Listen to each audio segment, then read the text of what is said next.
Okay, to change the rear brake light in a 99 Chevy Silverado, lower the tailgate,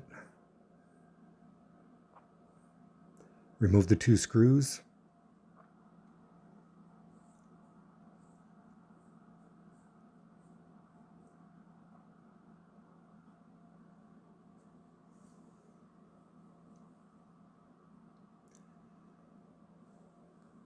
pull out the light assembly,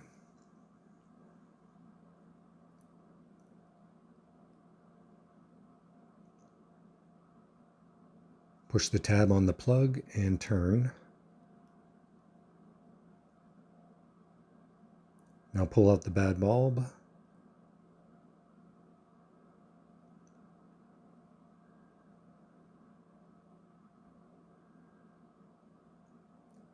Push in the new bulb.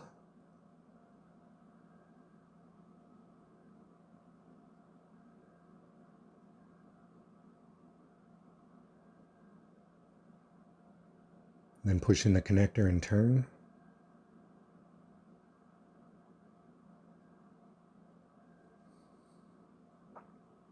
Now replace the 2 screws. That's all there is to it. Thanks for watching.